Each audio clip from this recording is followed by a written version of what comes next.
Yes, sir. What's going on? What's going on? Chat. What's going on, man? Y'all go ahead and like it up, man. Appreciate y'all going ahead and put it in part, stopping by. You feel me? Man, we got a real good one for real today. They talking about they got an anti-Christian bias in the federal government. It don't matter what they saying, my boy. I'm always praise my Lord Jesus. I'm gonna stop this yapping and we gonna jump right into it head first. Let's see what they talking about. Cause I'm curious. We're also watching, and I want to Oh, play why out it for sound you like this that? meeting that Attorney General Pam Bondi has convened of the cabinet as they're talking about this new task force to eradicate anti-Christian bias. Let's listen into Wait, this meeting taking eradicate? place in our nation's capital. Maybe I read it wrong. Maybe they're trying to get rid of anti-Christian bias. I don't know. Let me shut up. We're excited to be here for the launch of the task force to eradicate anti-Christian bias as outlined in the President's executive order. Joining me today are members of the task force and individuals who have been impacted by the anti-Christian bias. Together, this task force will identify any unlawful anti-Christian policies, practices, or conduct across the government.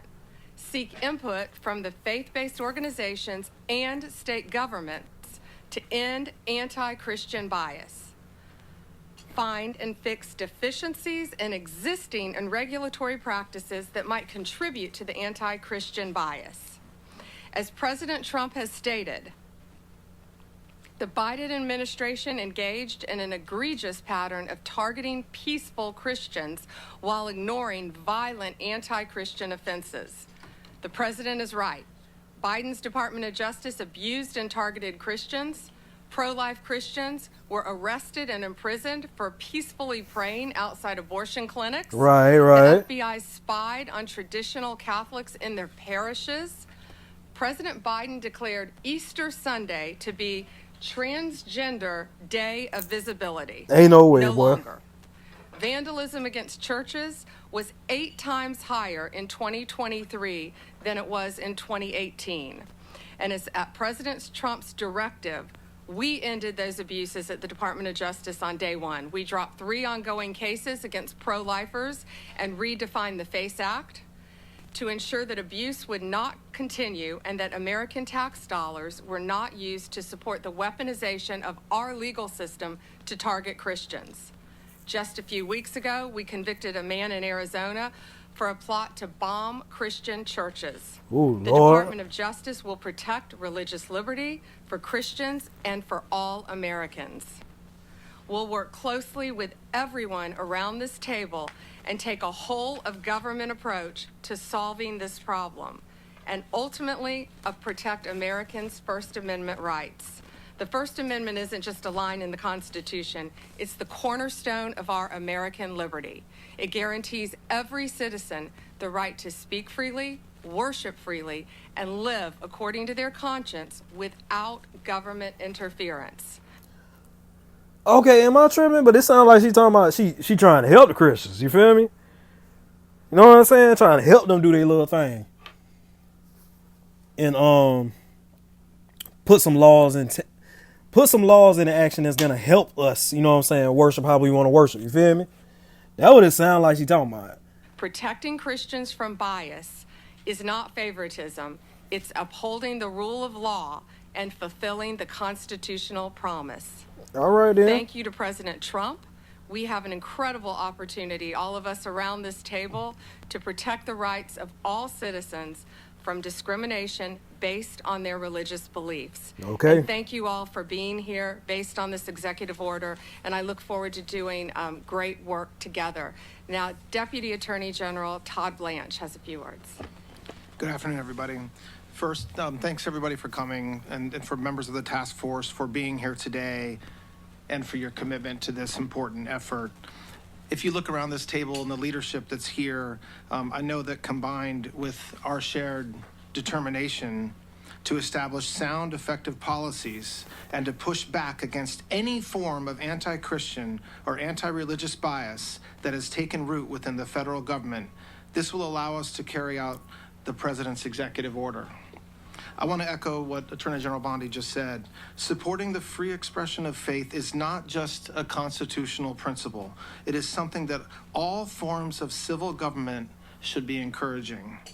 At its core, the executive order we're here to talk about today affirms a fundamental truth. Every individual has the freedom to choose their religious faith. True. And once made, that choice should never be subject to discrimination or bias from our government. Okay, then. Now, unfortunately, over the past several years, we've seen troubling signs to the contrary. We have witnessed actions that suggest an underlying bias against people of faith, particularly Christians. This task force was created to make sure this never happens again in America. We will investigate what went wrong, uncover facts, and ultimately chart a path forward.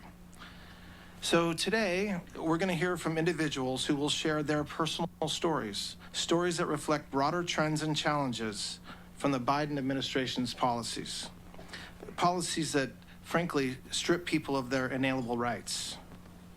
We're also going to hear from members of this task force about the ways in which anti-Christian sentiment may have shown up in their departments or their agencies. A key challenge that we face is a public misunderstanding of our form of government.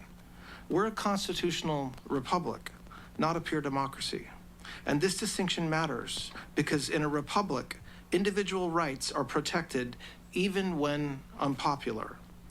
And misunderstanding this distinction allows our institutions and media to misrepresent our founding principles. Our government's purpose is to secure rights, not restrict them. Okay, then.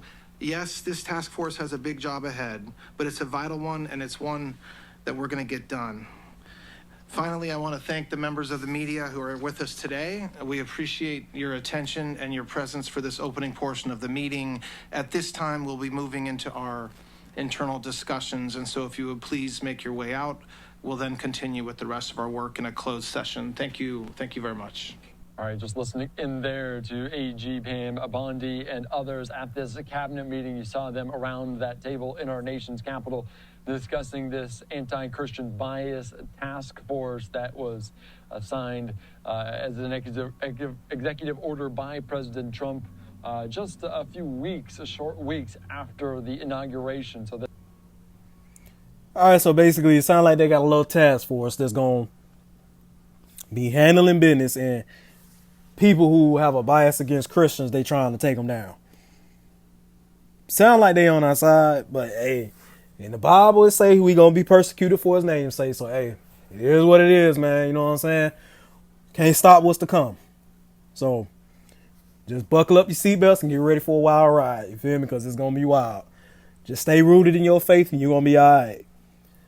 Much love to y'all, but y'all gonna hit to drop the comments on what y'all think about it. Y'all break it down for me like a fraction. Let me know in them comments. Let me know. Y'all like the video, but please tell me what y'all thinking, what y'all got from this video. Much love to y'all, and keep God first, my boy. Everything you do. Much love.